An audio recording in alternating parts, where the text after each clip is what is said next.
On this episode of Bootstrappers, we're going to talk about how to increase your revenue, and we're going to go through the whole sales process with amazing sales coach Shawn Peterson of Quantum Business Solutions. This is the Bootstrappers Show for property management, powered by Anequim, a podcast where we have real conversations with industry experts that you can apply to your life and business. Welcome to Bootstrappers, where we talk about topics that matter to real estate and property management entrepreneurs. I'm your host, Jeremy Aspin, with my spouse, Gwen Aspin.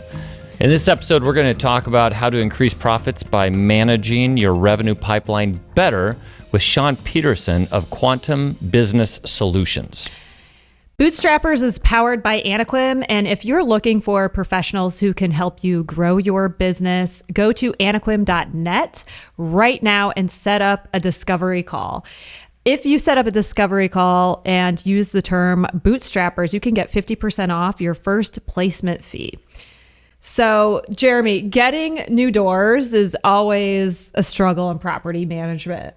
You know, I mean, we go to conferences all the time and people like want to grow and they're ambitious, but the how is always hard. Or even more common at the beginning is that people are proud that they don't have to spend shit to get any new business. Like they're at that small level and it's just, you hear, what is it? Not through hearsay, but through word of mouth. And word of mouth is what really drives their business. And that's fine, especially at the beginning when growth, when maybe your processes and procedures aren't prepared for larger, mechanized enough to become an efficient onboarding process. But then, like you get the, you hit a wall. You hit a wall where you can't grow by word of mouth anymore and you have to do something and you stall out. So then about 6 years ago, I started feeling like the BDM position in our industry started to become a word that people knew. That's true. And started to use, and then started to hire. It's to varying degrees of success, which I think is probably what we need to figure out, because to hire a BDM, I've heard everything from they need to make at least $100,000 a year. That make great. But in property management, which is generally speaking a moderately profitable industry, you got to bring on a lot of doors to sustain a $100,000 a year employee. So I'm really excited to bring Shawn Peterson on because he's going to tell us about how to work through the pipeline, the sales pipeline. I think in our industry, we're kind of new at this, just looking at it in a sophisticated business way. And so we're going to talk to him. So this is a good time to bring Shawn to the show. Welcome, Shawn. Welcome to the Bootstrapper Show. Hey, thank you so much for having me. I'm excited to be here and grateful for the opportunity to share what we do and can bring to your industry. Awesome. So, Shawn, tell us about your business and how you help, and correct me if I'm wrong, but small and medium-sized businesses develop their sales pipeline and increase revenue. Yeah, great. I appreciate that. So, basically, we systemize, optimize, and automate your people, processes, and technology around revenue generation. And we've got clients anywhere from one-person organizations to billion-dollar organizations. The thing that's really cool about generating revenue is the process itself is the same, the main framework. It's just that some of the sophistication within the technology pieces and the amount of talent that you have to have on your team as you scale out changes a little bit. But even for that one person organization, it's the same key components and the same framework. Okay, great. So let's say I am a small business, small property management company. I have a website. So we're starting there. I've got a website and I have grown by word of mouth. And now I know I need to up my game so I can increase doors. What kind of advice would you give to somebody to start looking into that next step of sophistication? Yeah, absolutely. So there's tools out there like even say a HubSpot, which is really cost effective, that can allow you to figure out who's actually on your website, what are they doing. Again, one of the key components to start out the quantum growth model is target. So you have target, attract, nurture, convert, and wow. Even on your own website, you can figure out who you want to target by who's coming in, right? Who's the audience? And then from there, I always talk about building your lists of lists. So this is something that anybody can do manually or with technology, but who's everyone that you could prospect? Are there realtor associations that you could go out and build relationships with? Are there certain conferences you can go to? You got your power base, which is your friends and family and everybody they know. So those would be some really basic entry level concepts that I think could help you start developing that business. So build the lists of lists, decide who your target audience is. We won't get complicated here, but who's that ideal client? What do they kind of look like? What's your messaging? So does your website, because even if it's a $500 website, like who is it talking to? If I'm reading it, is it saying the things to me that are going to hit a pain that I'm having, right? So that would, whether it's a card that you handed out at a chamber mixer or a local event, or somehow you did paid ads and drove them there in a more sophisticated way, does the audience talk, or excuse me, does the website talk to the audience that you're looking to hit? Because what you see a lot, I've heard that this is a big issue with small, medium-sized companies, that like the owner of the company will talk about their company totally differently than how the website presents it. Is that true for what you see? Well, absolutely. And the reason for that is when we're the owners of companies, we're passionate, we're excited, we're sharing, we're talking about all the real things happening. Then we get to our website and we're trying to condense that down. And sometimes it doesn't quite say enough about what we do, or it rambles on and it says way too much. And then people get off of your website and they bounce because they don't have an understanding of how you can help them. So there's that sweet spot in the middle, which is, who's my ideal client profile? What's the buyer persona? All that really means for those new to sales is, am I talking to a financial decision maker? Am I talking to somebody about time? Like, what's the persona? What's the reason that I'm talking to them? What's my message going to be, right? So, and then I got to build a list of people that fit that. And then I got to deliver that message in the most cost-effective way possible to create efficiency and velocity within that. I'm trying to take what we do in billion-dollar companies or $100 million companies and bring it into something that's really actionable for the listeners today, that even if you have $1,000 in the bank and this is your first opportunity to sell things, you can walk away with some actionable items that you can really go execute in a quick time frame. Well, also, I know that we've struggled, and we've seen this struggle with other companies. Like the website was really hard to create at the front end, and then they just never change it. Well, that happens all the time. Yeah, so, I mean, we did it. You're like, I'm not going to do that again. So the business, like the website is telling an old message and the message has changed. So I think just looking and working with property management companies, you know, just viewing that first, because that really is the face of your company, and making sure it's relevant to today's standards, right? I would hope. I mean, the hard part about the websites is, especially let's go back 10 years ago, is we all kind of knew that they were important. Like we knew that, or at least that they were becoming more important. And then over the course of time, they became the most important thing that you can possibly connect with or put out there, you know, client facing.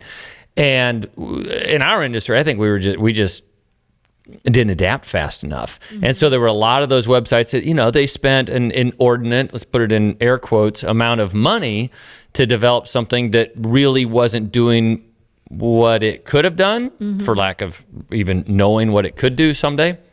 And then the thought of having to go back and make that same mistake over again, fuck. Yeah.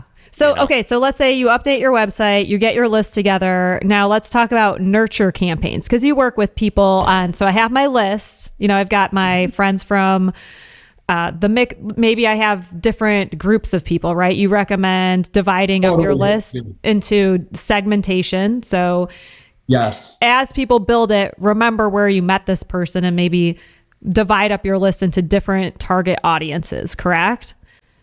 And keep it, one thing here, again, like you can have a HubSpot or others for free.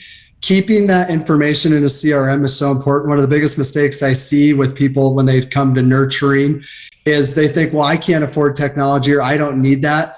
And then they pull out a spreadsheet, or they're just trying to keep track of it as contacts in their phone, right? And so then it's a huge mess, and they aren't able to stay on top of it. So even if you're using the free version of something, no automation, no real sophistication, Go get something like a HubSpot for free, put your 100 or 200 or 500 contacts in there and start being able to monitor what you're doing in there, because that's going to help you wake up every morning and know who to call, what you're calling about. That's going to increase the velocity at which you can hit your target market, even on a really small scale.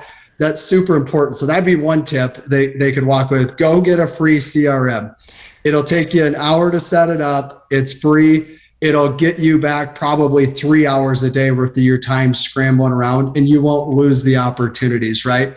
And then as far as nurturing goes, well, one of the issues I see, so I always talk, people will say it's not about the drill, but it's about the hole in the wall. But it's really not about that. And it's not about the nail. It's not about the picture. It's about the way that it makes them feel. So when you're hitting your target audience, too many people are clear back on the feature or benefit, which in your guys' case is we manage your properties. Well, what does that mean, right? And so when it comes to the nurturing and the messaging, what are you actually helping that homeowner or rental property owner accomplish? Is it more time? It's not getting divorced.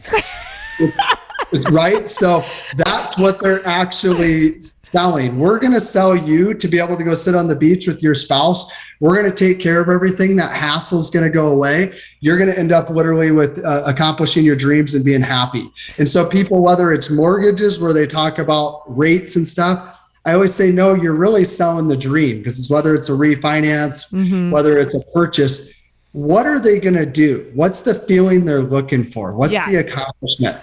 And so when you go back to those websites and you talk about ones that happen in the beginning of the company, a lot of times they're just really based on the idea of what you're doing as a product or a feature. The feature. What we want to be selling is that emotion on our website that the other side is feeling. Right? Okay, so let's talk about that. Let's talk about that for our industry a little bit. I think number one, you're helping them with the legacy. So it's an investment so that they have income like the goal is to maybe eventually pay off the mortgage and just have income coming in without having to do anything. So that's creating a financial legacy for your family. That would be one. The other thing is, if somebody is actively trying to have that financial legacy, it's a pain.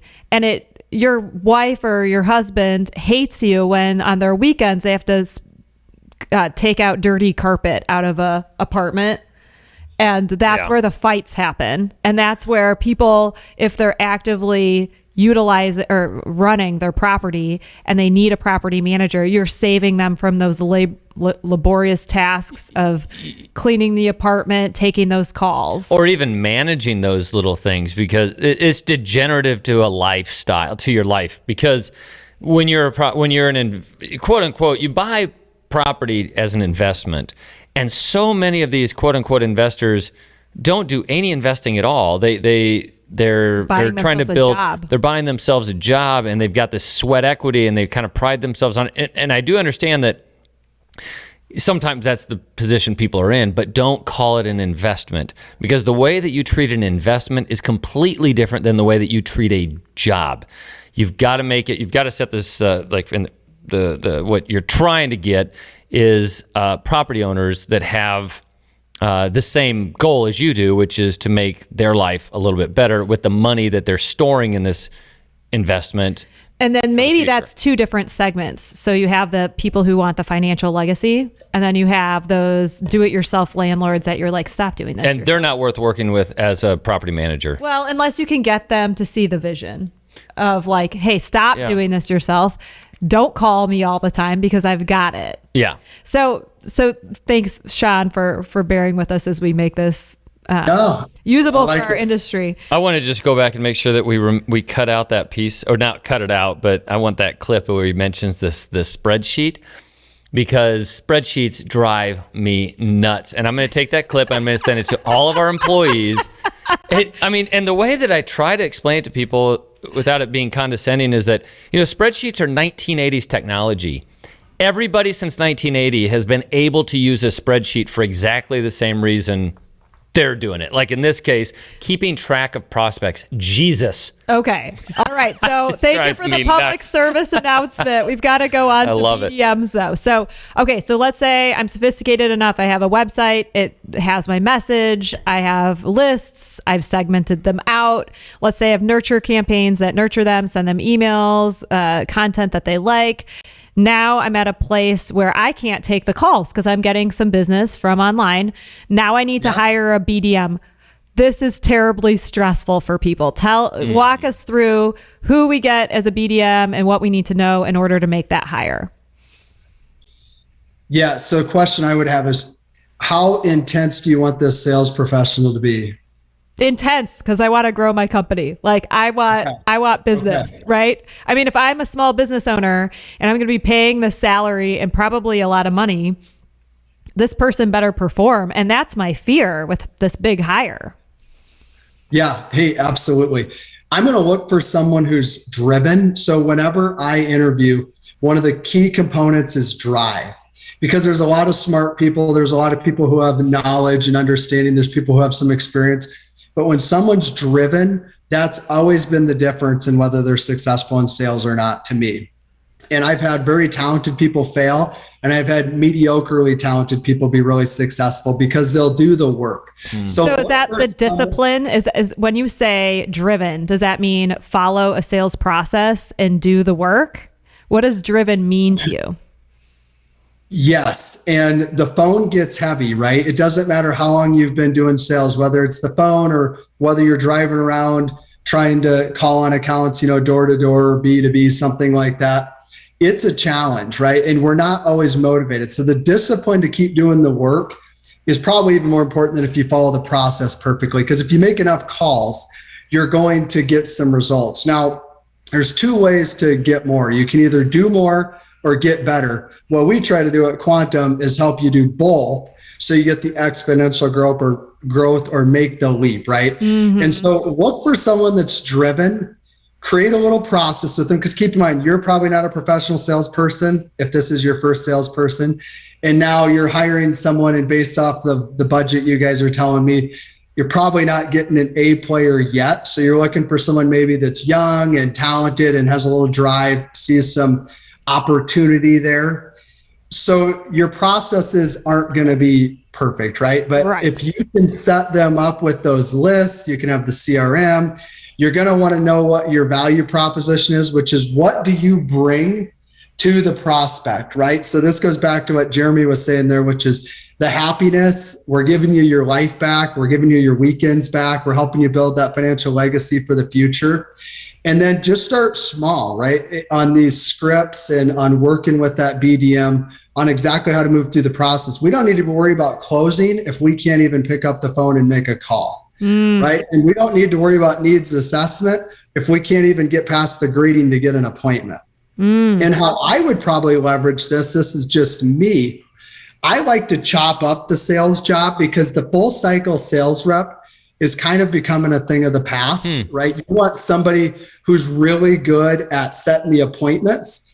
And then if you're the closer and you have a higher propensity to actually win the business, maybe the way to do this is have them booking meetings for you. Okay. That brings me to another tip. This is actionable and free. If you're not using a Calendly link to pull back meetings, you're missing a huge opportunity. So whether you're automating something on LinkedIn, you're posting on your social media, you're sending text messages to prospects, you're sending emails to prospects, make it as easy as possible for them to seamlessly try to book a meeting and do business. Because even in that opportunity of going back and forth with the, hey, what time works for you? This time works for me. No, yes. There's a certain percentage, and it's pretty high, of opportunities that drop right there. And then as the email inbox pushes that message down, everyone forgets about it, and now you've lost it. And especially if it's in a spreadsheet and not in your CRM, to remind you to call and look back into that, you forget about it, and all of a sudden it's gone. Right. Okay? That is such a good tip. So that's a tip. The other tip is massive action. So there's 4 levels of action. There's do nothing, retreat, average action, massive action. These are Grant Cardone's, right? From the 10X rule. massive action to me at that early stage, and why drive's important means if you say, I want you posting on social media every single day, they need to actually have the drive to do that, because little things like that are really hard to get people to execute. Then pretty soon you forget about it for a week. Now it's not happening and you're missing opportunities. And the reason that's so important, it's not that you go close all your deals on social media, but I talk about matching audiences. Okay. So you're going to have these 500 people in your CRM that your boss gave you now that you're a BDM. I'm a BDM now. And then I've got my 500 people over here on social media. Well, maybe only 50 overlap. So these 500 are sitting here getting the direct sales and marketing from the organization. These 500 are seeing these soft little nudges on social media. If I can get more of that to match, then I can play them in unison. And what'll happen is these people that I'm calling and emailing and trying to message, they're going to be seeing me over here with what I like to call soft nudges. Okay. Mm-hmm. And then these people, if they start to interact, we end up putting them into the CRM, and now we go more direct and we go a little harder on actually going out and trying to accomplish a meeting or get their business. And so if they're not posting on social media to bring that awareness, and people will remember things, right? So now you're on social media and you're on LinkedIn, that guy that you forgot, remember, because we didn't keep track of the meeting, we went back and forth, didn't use our calendar link. Maybe we at least end up seeing him on LinkedIn and it triggers something for us to get a hold of him again. Mm-hmm. So far, I think I've done a pretty decent job of giving away free examples. I'm trying to. Yeah. Right. Not get too complicated and get into the technology and big expenses. But there are a few things when it comes to like targeting, attracting. You can do automated LinkedIn outreach for $89 a month. Pick an audience and set sequences. So a sequence is just an automated message. You can do up to 300 a day. Now imagine saying, hey, it's Gwen. I'm the BDM here at Anequim, and we are trying to help property owners just like yourself, get their weekends back. If you'd like to set up a 15-minute meeting, click my calendar link here. Now all of a sudden people are booking on your meeting or on your calendar. That makes sense? Yes. $89 a month. Mm-hmm. So there are tools. Seamless AI, which can run about $100 a month, is where you can get mobile phone numbers and personal email addresses. So we all know there's a better chance of conversion if we call someone on their mobile phone than if we try to call them on an office phone. Yes. So that's where, if we know that in many cases, CEOs or VPs, and maybe of a certain age even, end up having these properties, right? Mm-hmm. So they have this full-time job over here, but they thought it would be cool to maybe invest in some apartments or something as a side deal. Well, if we could hit them, we know not all of them are going to have this, but many will. So we could say, we're going to go out, we're going to get the phone numbers of 500 CEOs in Omaha. We're going to target them on LinkedIn with the automated outreach. And now our BDM goes and does that, right? Calls the 500 cell phone numbers and does the outreach. Somebody out of those 500, because we're assuming they have a little bit of wealth or at least income coming in if they're at that level, is going to have a property. Mm-hmm. Does this make sense? Yeah. Or maybe they have cash and they want to buy a property, So maybe they have cash. Either way, again, very inexpensive ways to really up your game. If you're not doing those things already. So and beauty is one more thing here, and I'll let you go, Gwen, is if you have a spreadsheet, for instance, of the Omaha Chamber of Commerce, let's say that had 5,000 people, enrich that with all the cell phone numbers and email addresses, and there's your list. So back to who we targeting. I love it. Okay, so just another quick question is, how do I know if the BDM I hired sucks?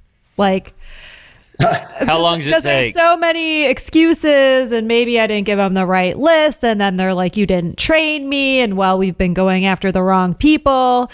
And what are the metrics maybe I should measure them by, and how do I know that this is not the right fit? Yeah, so I'll be concise here, but really all that work is done up front in the interview process. And so I really encourage a goal setting session, like their personal goals. Where do they want to be in 10 years, professionally, financially, personally, all these things. And then we're going to set a mutual commitment before they ever start working with me of, I'm going to provide you with these things, a list of 1,000 training, a CRM, you're going to do this. And in the interview process, that candidate's likely going to sign off in this mutual agreement, or else you're not going to hire them. So you're both going to sign the mutual agreement. Day one, they come in, you take them out to lunch, you're building the relationship, you bring the mutual agreement again, tell them how excited you are, and then you can't let them off that line. And then about a week or 2, 3 weeks later, when they're not doing something they should be doing, which is exactly what's going to happen, hopefully, if you've been having them write down their goals every day, that's a key component here. You can bring them and say, Gwen, I really like the goals you're writing down. You want to be making 200 grand by next year, all these different items. And then you're able to say, do you think what you're doing so far is going to help you accomplish that? And they're probably going to say, no, I could do a better job making more calls. I probably need to email more people every morning. I have been missing my sales training that you paid for me. Now you can hold them accountable, right? And then from there, you just keep coaching. If they're not doing the things when the expectations are clear and they've agreed they would, that's how you know. So it's probably less about the exact metrics and more about the behavior. Because if you're this small of a company, you probably don't have a science around your metrics.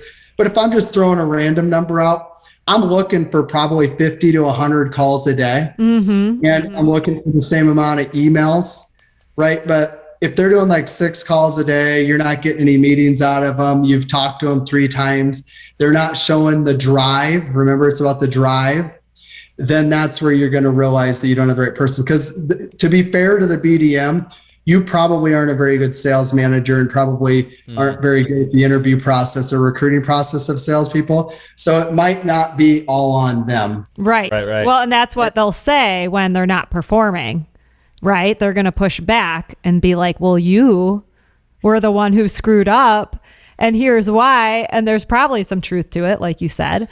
And that's why it gets complicated. They probably don't usually tell you. They probably tell the next person they're hiring with, Gwen sucked. No, but they do. They push back and they'll be like, well, you didn't give me the right leads. Well, I didn't know what to say. Yeah, maybe.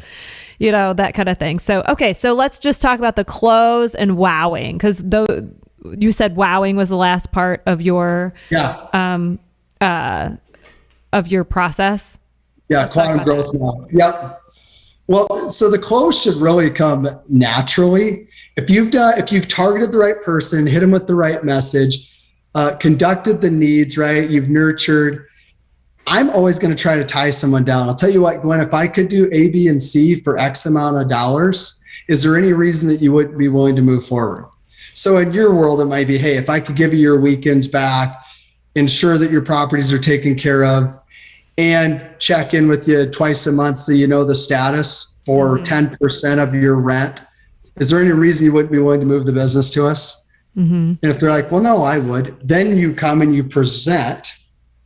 Well, perfect. Here's what we do. We conduct bi-weekly meetings with all of our property owners. We do this, we do this, we do this.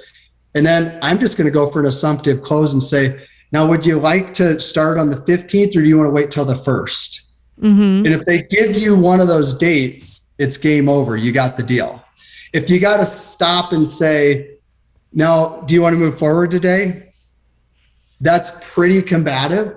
You're going to give them an opportunity to get out of that, right? And then the hardest thing in the world is when somebody already has your information and then you have to keep following up to close them, because now, unless you can keep bringing new value to the conversation, that's where people start to feel like they're bugging people.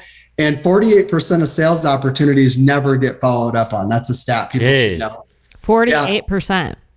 80% of closes happen between the 5th and the 12th contact.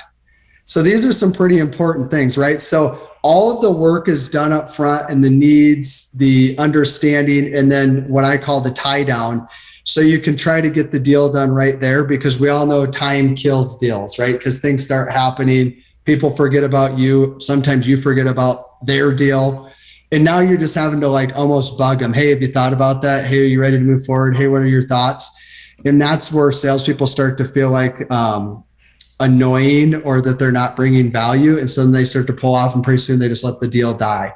So it's really important to get that tie down before you present your final solution, if you can, right? If the social situation and the opportunity makes sense. Interesting. That's really interesting. And then, of course, once you do get the close, you've got to keep the business. And so that's where the wow comes in. Yeah. So most organizations don't have a systemized client experience to ensure success. And that's where you get the repeat, referral, and cross-sell business. So in your guys' case, some people are going to grow the number of doors and you want to stay for the ride. They might know other property owners, right? And then, so you got repeat referral, and then of course you want to keep them, right? So I don't know what cross-sell you guys would exactly have. Maybe you have other products or services you could offer them to. But yeah, that comes from the wow. And I always say, if you really think about it, name one salesperson in the last year that really, really impressed you. And most can't do that. And I mean, when you think about everything you really buy, that's a lot of people. That's true. That's really true. Well, gosh, this has been so enlightening. Thank you, Shawn. Can you just tell people where they can find you? Yeah, at the Quantum Leap, LEAP .business. And we'd love to meet with anybody, and just mention bootstrappers, and we'll help you out best we can. Okay, because you offer sales training, you help people with HubSpot. Let's just list off the kind of ways that you help people really quick. Yeah, in the most generic version, basically we can operate as a chief revenue officer. So we'll help you systemize and optimize your processes. We do have software, so we partner with HubSpot and others to automate sales processes or bring technology to the forefront. And then the third piece is we're a Grant Cardone licensee. So that's the sales training, coaching, mindset stuff. Right now, here'd be a good one. We have a $197 offer for group coaching. It's once a week on Wednesday evenings. If they can't make it, it's recorded. That'd be a great entry point for someone that doesn't have a huge budget to get into our ecosystem and be able to learn a lot, for $197 a month from us. Right. So that's on our site too. Yeah. That's awesome, Shawn. Well, thanks again for being on the Bootstrappers Show. Yeah. Thank you for having me. So Bootstrappers is powered by Anequim. And if you are looking for professionals who can help you grow your business, go to anequim.net. And if you mention the Bootstrappers Show, you can get 50% off of your first placement fee. That's a wrap. We'll see you next time on the Bootstrappers Show. This is the Bootstrapper Show for Property Management, powered by Anequim, a podcast where we have real conversations with industry experts that you can apply to your life and business.